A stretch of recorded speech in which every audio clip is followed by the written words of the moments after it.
What's happening, folks? Welcome back to Celtic Fans TV. We're finally live. We're finally on air. Appreciate the patience there. Bit of banter in the comments.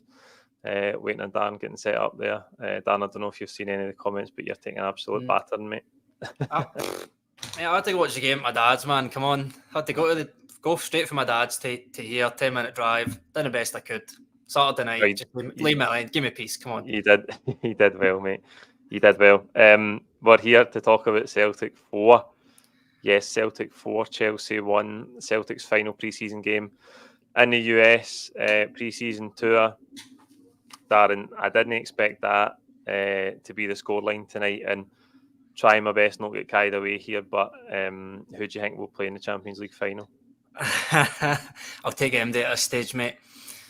It's like you say, it is important not to get carried away in pre-season, but when you're playing a Premiership team, especially a team like Chelsea, maybe they're not as good last season as they were 10 years ago or whatever, and they're in a transition where they've got a new manager and some of the players are still on a break for Euros or whatever. But when you beat a Premier League team 4-1, you have to get excited a wee bit, even if it is just a friendly, not just beating them the score. You have to talk about how well we played as well. I know it was pretty much a majority of our first team that played in the first half, but some of that football was fantastic. Highlight people like Hatate, O'Reilly, even Schmeichel, who I thought was man of the match. I know it's very early doors and only his second game, but I was sceptical because of his age, but I think I'm already eating my words. I know it's very early and he's only played in a grand total of maybe just over 90 minutes, but he already looks like a bit harsh on Joe Hart, but an upgrade in Joe Hart, it's fair to say, even though he's a wee bit older.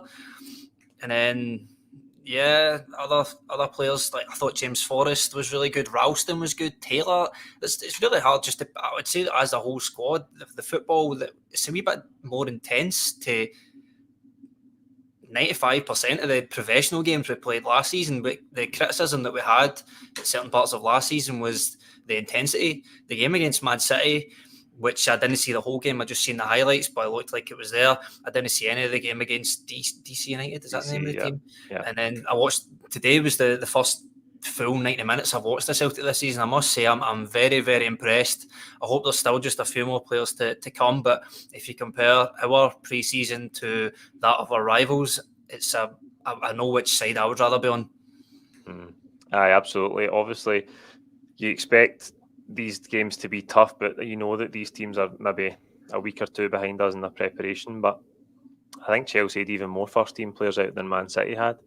Again, still missing some key players, but they started the game really sharp. Kasper Schmeichel makes, I think, one brilliant save and then a brilliant double save inside the first 5 minutes. But then we really settled down and played some brilliant stuff. I was so impressed with the way we attacked.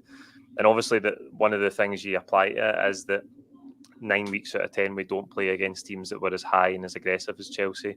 When we play in Scotland, like we play against packed defences that sit on their 18-yard line, and Chelsea's approach gave us the space to play in space in behind at times. But I thought we built out defence brilliantly. I thought the midfielders were taking up brilliant positions when we were in possession as well.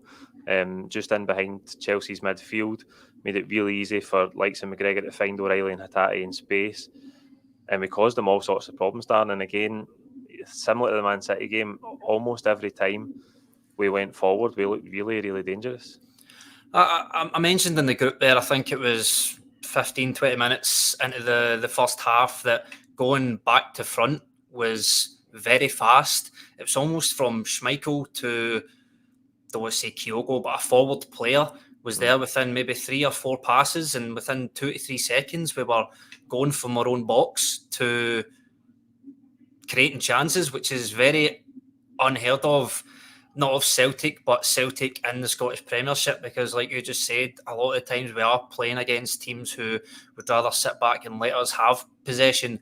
But if you look at Chelsea that game, they pressed us really high, and not just these saves, but I noticed Kasper Schmeichel as well was very fast, with his distribution from not just giving it to the defenders, but he actually even looked a wee bit further. He had McGregor there, he also had O'Reilly and Hatate who were coming short to receive the ball. He was very confident just to drive those passes out to the midfield, and it basically just broke Chelsea's press within one pass for the goalkeeper and let us build for there. So again, it's not something that we're going to need to get used to, because we're not going to, especially home games at Celtic Park against those bottom teams, it's going to be a lot slower. That's why it's important not to get carried away. Maybe we can get excited to see something like that in Europe, where teams aren't going to be afraid of us and they're going to press us.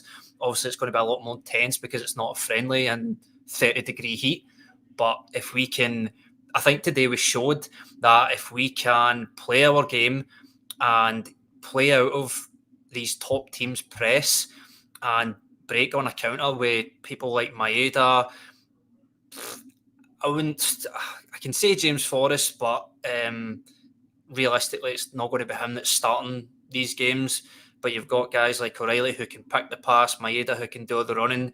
Kyogo will always be in that area to receive the ball or get a cutback to tap in, like he did for the second goal. So this game today was more like a comparison to see how we could do against teams in the Champions League. It might sound a bit forward thinking, but we can't compare that game to teams we're going to be playing in Scotland every week, because it's not going to be the same. We just need to compare it to playing a competitive game between two teams who want to play football, rather than one team just try to break down another team.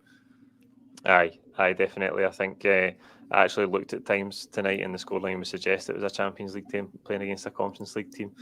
And we were sent the Champions League team. So we're live. As you know, Callum is watching. He's at Bondi Beach, travelling the world, not been on the channel for a while. So you can talk to him in the comments if you like. You've spoke about Kasper Schmeichel there, Darren, and I think there's lots of comments on him. His distribution, I think, is worlds apart for Joe Hart. His passing so much crisper. He deals with it a lot quicker. And I think he's braver because his passing ability is better. He's braver and he's willing to take what Joe Hart might have considered a risky passing. We're not here to criticise Joe Hart in any way. Of course not. But I think you can see that, and it is early days.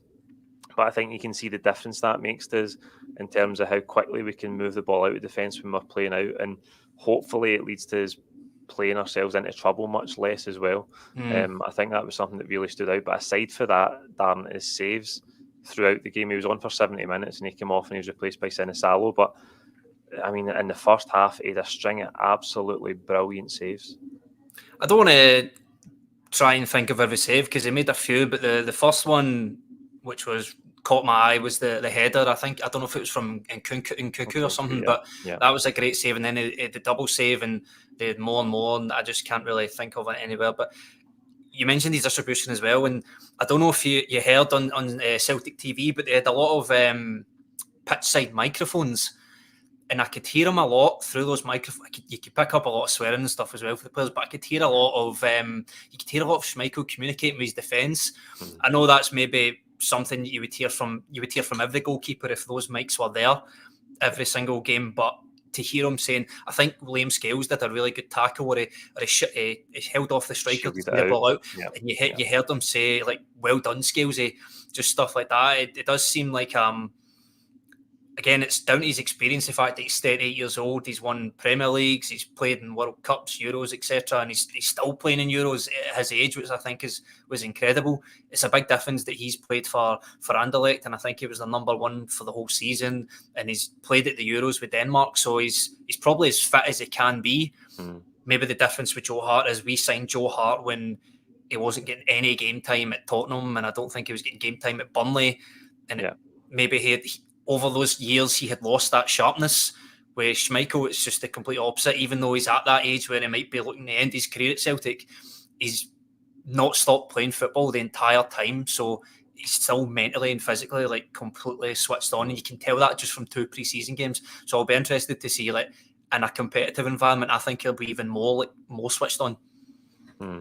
It's incredible. He almost gives you the feeling like his presence as if he's been at Celtic for years. He's only played 2 pre-season games, but he just fits and he looks like he's going to be a brilliant signing for us. But aside for that, Darren, back to the attacking stuff. Matt O'Reilly in brilliant form in pre-season.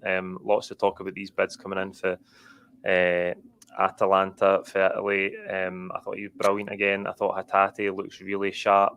We score a brilliant goal. Matt O'Reilly's opener is from a corner, like second phase of a corner, but work it really well. Goes out wide to James Forrest, finds a nice pass inside to O'Reilly. A brilliant first touch, and he just passes it into the bottom corner past Sanchez. The second goal as well, just work it brilliantly again down that right hand side, and it's O'Reilly with a cutback this time for Kyogo. Kyogo should have scored as well just before that. We could have had more goals in that first half. Some of the attacking play is brilliant. I actually hope Brendan Rodgers tells O'Reilly just calm down a wee bit, because we don't want these bids to come in. We want to keep O'Reilly here, come on, and he's playing like that. He scored against Man City, a goal and an assist tonight. He's basically just carrying on all that form that he took from last season into pre-season as well. And if we can keep him, he's going to just tear the league apart, and hopefully he can make a dent in the Champions League as well. Actually, it was funny, just see, because I've not been on the channel a while. Last week I was watching a couple of videos back just because I was bored, and I said after the Kilmarnock game when we won the league, I said O'Reilly plays better when Hatate's there. And obviously Hatate spent a lot of last season out injured, and then when he came back, O'Reilly was a lot better working with him, and Ed McGregor sitting in behind there today. I think having those two together just gives them that confidence. I know they probably don't. They probably aren't able to even speak to each other properly on the pitch because of the language barrier, but it's almost like they just have that unspoken communication in the midfield. It's like, I can't see over my shoulder, but I know you're there, so I can turn and I can pass the ball to you. Even Hatate in that first half was putting himself in positions of just such intelligence that he had basically 15-yard radius of no one near him all the time.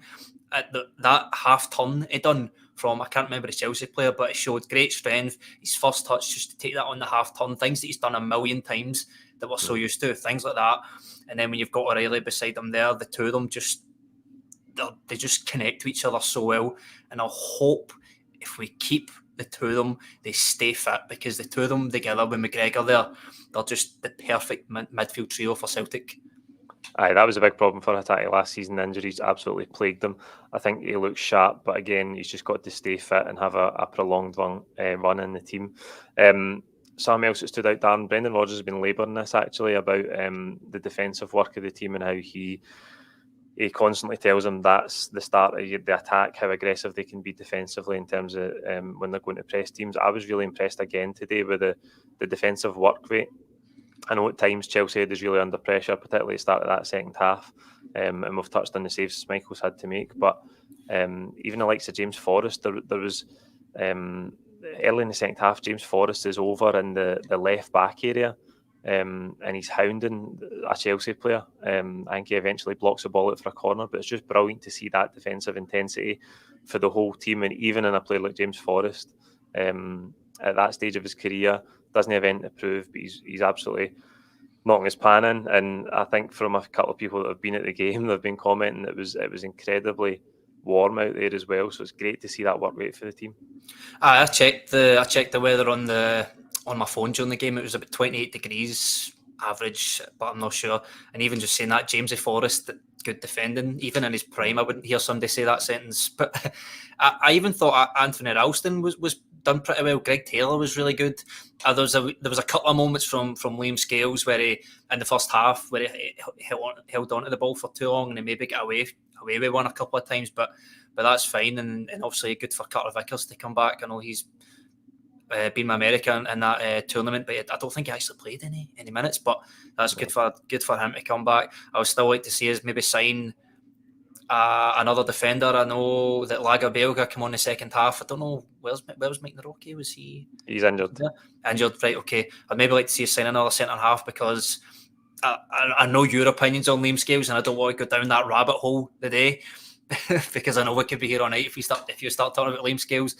I like him, but I just still don't think that it should be that starting centre-back in Celtic. I'm sure you would agree with that, but I thought the defence held their own tonight. In the second half, there was obviously a lot of changes, and just down to pure inexperience. I can't remember the young guy's name, but he sticks a foot in with Donovan. He sticks a foot in on Raheem Sterling in the box, who we all know will go down like a feather without even being touched. That's just inexperience. That Chelsea get a penalty and it ruins a clean sheet. Not the end of the world. It's a penalty in the last minute. Who cares? But just he's a young guy, and I'm sure he'll learn from it. I think we did a lot of changes around about the 70-minute mark.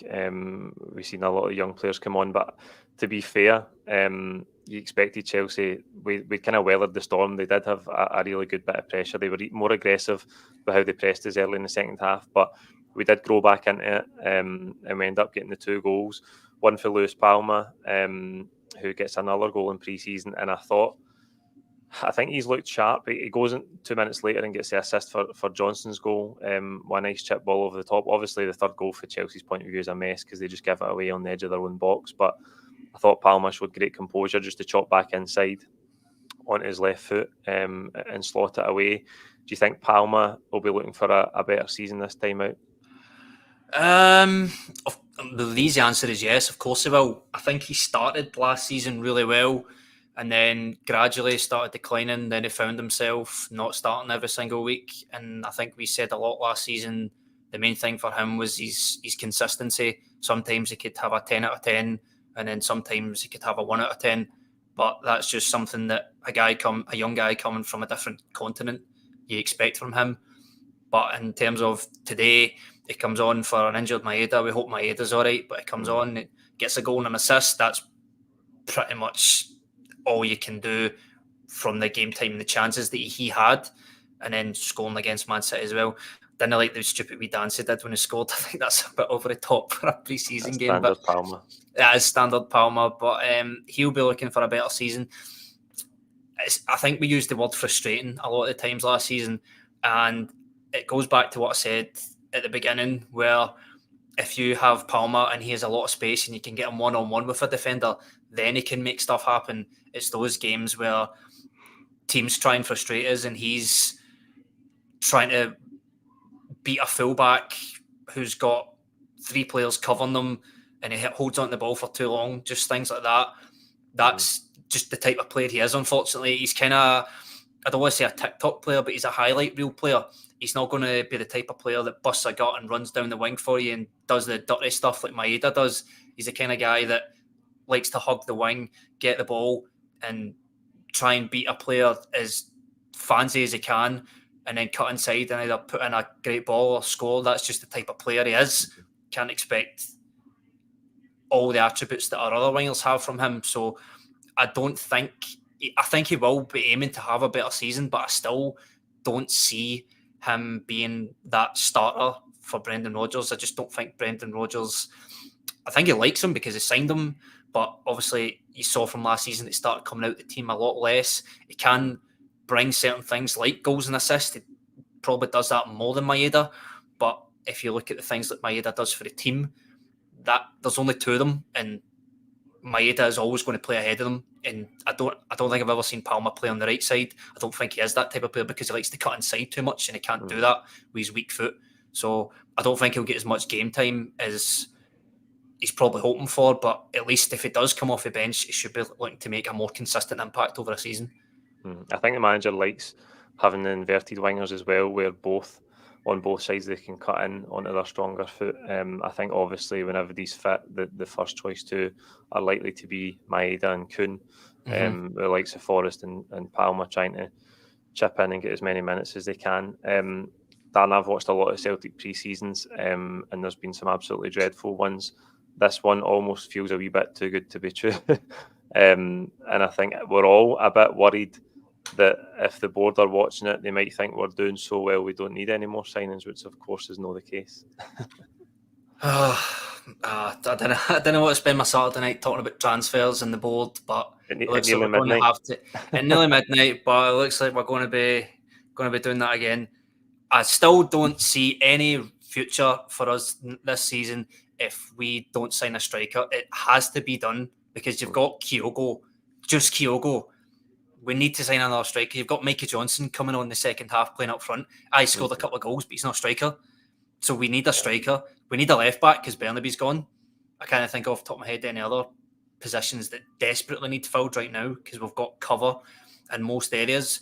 But as a football fan of that team, you would never say no to more signings coming in, even if you feel like you have the perfect squad. we could sign 10 players and there'll probably still be fans out there saying, oh, I wanted 11. But I think permanent signings we've made, how many have we made this season? Two permanent signings, and they're both goalkeepers. Yeah. So no outfield players. Still no outfield players. Exactly, still no outfield players. And even if the board think that we have a good enough squad, which we don't, or not a good enough squad, a full enough squad to go into a 50-plus game season, there'll still be backlash to not signing a single outfield player. There will be, regardless. And then, even though there was a bit of change with Mark Lowell leaving and whatever, and all this money that we've got coming in, I said that even though we've got all this money, it doesn't matter because they're still not going to spend any more than they normally do. It's just not how it works. They're businessmen. They're going to be putting most of it in their pocket. But that's a boring topic to talk about right now. I think we will sign a few more players. We definitely need to sign a striker.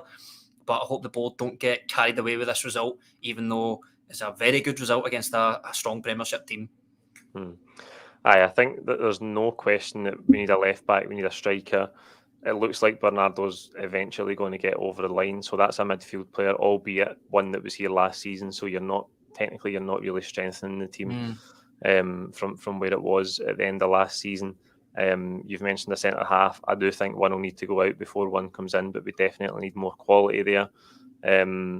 We need at least 3 or 4 real quality players, and Brendan Rodgers talks about quality all the time. It doesn't look like we're going to have those, obviously, for the first game of the season next weekend, but there's no doubt we're going to face a lot stronger tests, and we need to be stronger when it comes to that Champions League campaign. Now, we know we're not going to sign 4 or 5 players and then go and absolutely storm the Champions League, but if we're going to take the competition seriously and try and make any sort of progress, there's no doubt we need to get players in the door. I suppose, Darren, thinking about that team that started tonight, Maedah's obviously gone off with a knock. Looks like Kuhn had a knock in that Man City game as well. That's why he came off at half-time, didn't take part today. Do you think that will be close to the team? If Maedah's all right, that will be close to the team that starts against Kilmarnock next week? I think pretty much, obviously, apart from Alistair Johnson, who I think he's still on holiday because he was playing for Canada. Don't know if he'll be back.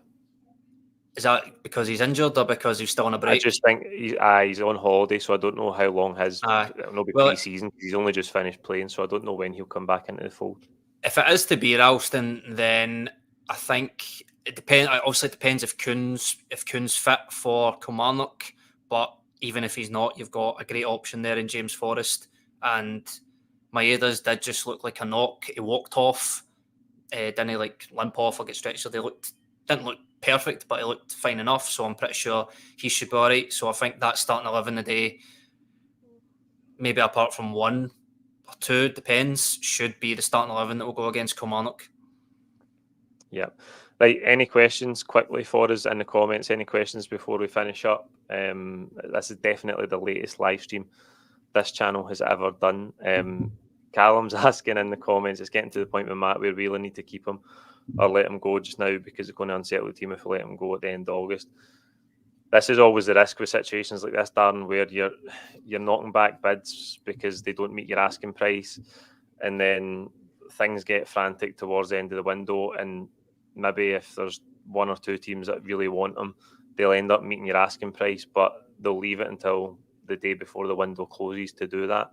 And then you lose them. You lose your best player 2 days before the window closes. And we know Celtic need more time to replace somebody like Matt O'Reilly than that. So that's a big concern in it. I think these bids below 20 million, I said this morning, I mean, we should just be absolutely laughing them out of the building. But it looks like they're being entertained, and who knows where that asking price is for Celtic. The news, the reports are that we want a record fee, 25 million or more, but if the bids are coming in at 15, 16, 17, we've got a bit to go until we get to that price range. So I suppose it depends if Matt O'Reilly himself is ultimately happy to stay and for Celtic to reject these bids. Well, only he knows that answer. Obviously, we had this whole scandal the last couple of days, weeks, with Atalanta bidding 14 million and then bidding 14 million and 300,000 and then 14 million and 600,000, which is just ridiculous. That's like Celtic increments in it. But even if Matt O'Reilly leaves Celtic tomorrow on the 28th of July with a month left, you know it would be typical of Celtic to sign a £1.5 million 19-year-old with 6 hours left in the transfer window that no one's heard of and say this is the next Matt O'Reilly, but it's going to take 2 years before it gets to Matt O'Reilly level, and by that time we'll sell him and we'll just go round and round in circles again. But if he's happy to stay, which I'm not sure, he's not a Celtic fan, he has no obligation or loyalty to Celtic, he's a professional and he's not a businessman, but he's like it's his job. It's his job. And if he sees a better opportunity for more money, I wouldn't blame him for taking it, because Celtic is a great club, but money talks in football, unfortunately. I would love to keep him, but if the right bid comes in, he might have to go. I just hope Celtic can at least, if it does go, which might happen, I just hope Celtic have a plan. They should start. This should have been planned from probably April or May, because it was Player of the Year for. Took all the awards for Player of the Year. Celtic have to know that he's a young guy who's on every team in Europe's radar. Atletico Madrid were looking at him in January and they offered 18 million or whatever. Run about that. If they offered that in January and he still kept his form going till the summer, then Celtic need to be prepared for more bids to coming in. Then they have to plan a replacement, and a replacement who's even could be as good or better than Matt O'Reilly. I think because we signed him for 1.5 million. And over 2 years, we've developed him now into a £20 million player. If we can spend 5, 6, 7, even more on a player just like him, we can develop him into, I don't want to say a 30, 40 million pound player. I think that's unrealistic. If you're playing 2 years at Celtic, there's only a certain price tag you can get when you play at a club like Celtic. I think 25 to 30 million is probably the most we'll ever get. Kieran Tierney was like that. We were never going to get any more for that. Matt O'Reilly will probably be the same. But it's just Celtic's player trading model, just sign, buy low, sell high. So if it does go, we just need to plan for that replacement. Yeah, there is a train of thought that Paulo Bernardo's the replacement, but I kind of disagree with that because I don't think they're similar enough players. By the way, I just need to shout out Galaxian in the comments for the super chat. Absolute legend. Thanks very much. Another comment asking maybe we're looking at a serious sell-on clause for O'Reilly with Atalanta. I think 50% of whatever they would eventually sell him on for if he ends up going for less than 20 million. Last one, Darren, I suppose, is Adam Idah. It's kind of gone quiet. Everybody knows that he wanted to come back. We want him to come back. Somebody commented earlier on, I don't know if it's true, that he's commented on the club's post about the full-time result tonight. I suppose briefly, what's your gut feel? Do you think that will get done at some stage of the window? My gut says no. I don't think so. I think enough time's passed now that if everybody at Celtic, the player, and Norwich all wanted this to happen, then at least something would have been done by now. A bid would have been made, or a medical, or whatever. There would be some breadcrumb that he's on his way. But over the summer, we've just had these silly stories on Twitter, like him in a plane and stuff, going for pre-season training with Norwich, people thinking he's on his way to Glasgow and that. Just, I don't think there's enough there to show that he might want it. He might think that, okay, I had a good 6 months and I might want to come back. But there's also been the Norwich manager saying that he's part of his plans. So maybe the decision completely lies with Idah and he thinks he's better at Norwich for his own career.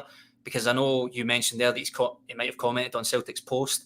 As far as I'm aware, he is a Celtic fan. Is that right?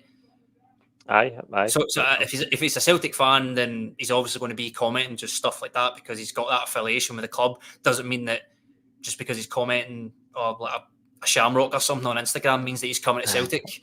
I think he's enjoying that side of it with Instagram posts and trying to keep people guessing and stuff. He's probably just baiting, isn't he? He's probably just baiting. Aye, absolutely. Shout out Joe for the super chat as well. Last one, Darren, is a question that's come in here about Flinney.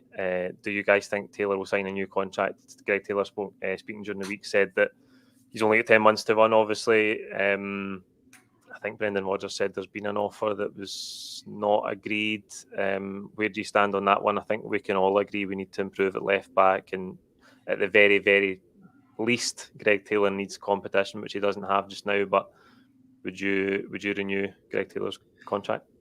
I would renew his contract. I like Greg Taylor. I think he's a decent, solid left back, and it sounds cliche, but I just like the fact that we have a more Scottish players in the team. Can you do better than Greg Taylor in terms of if you're willing to spend anywhere north of, I would say, 3 million? I think you could do better than Greg Taylor, but I think when there was a lot of pressure on Greg Taylor when he came to Celtic because he was a direct replacement for Kieran Tierney. And when people quickly realised that he wasn't the next Kieran Tierney, a lot of people turned on him. And then next thing you know, Ange comes in and completely transforms him and everybody starts liking him again. But like you said, he needs some more competition. Do I think he'll get in? It's news to me that you said he's been offered one, because when I was talking to my dad earlier, we were having a conversation about this very thing, and we didn't think that he'd been offered one yet, so I didn't actually know that. I think the manager just mentioned that he thinks there was an offer maybe before the end of last season. There was an offer put to him, and maybe they didn't get agreement on, obviously. It's kind of the same as what I was saying that with Adam Idah thing. If both parties want it to work, if Celtic want to keep Taylor and Taylor wants to keep Celtic, I see absolutely no reason why he won't sign a contract, and I'm happy to keep Greg Taylor at Celtic. If we need to sign a left back, obviously, in the next few weeks. If we sign a left back for 500,000, who's obviously going to be a backup to Greg Taylor, that means Greg Taylor's going to play the whole season, and he'll definitely sign a no contract. But if next week we sign a £4 or £5 million left back, which is very unlikely, by the way, but if we do that, then that might have Greg Taylor thinking, okay, I've not been replaced, but they're willing to spend more than they spent on me for a new left back. My game time's going to be limited. Do I need to look at other options, blah, blah, blah, stuff like that. So it's kind of in the dark just now exactly what's going to happen with that. The last thing that Celtic want is Greg Taylor to leave for free next year, because we're not going to get tens of millions for him, but any money is good money. So if he's not going to sign a new deal, sell him. It's harsh, but sell him, because you're going to need some money for him. Look at Mbappe. He left PSG for nothing, and they could have got hundreds of millions for him. I'm not comparing the two, but I'm just saying, if you've got 12 months left in your contract, either sign a new contract or the club should sell you. It'll be interesting to see how that one develops, and obviously if there's any change on it, we'll be discussing it on a video very soon. Right, that's it for tonight's reaction. Almost 700 of you on the stream throughout, so thanks so much for your patience. Thanks for sticking with us. That's it. Celtic have battered the EPL in the US in pre-season, and we're back. We're back to the proper stuff next weekend, Sunday against Kilmarnock. But we'll be back with more videos before then. So we'll see you soon. Thanks for jumping on, Darren. Cheers for watching.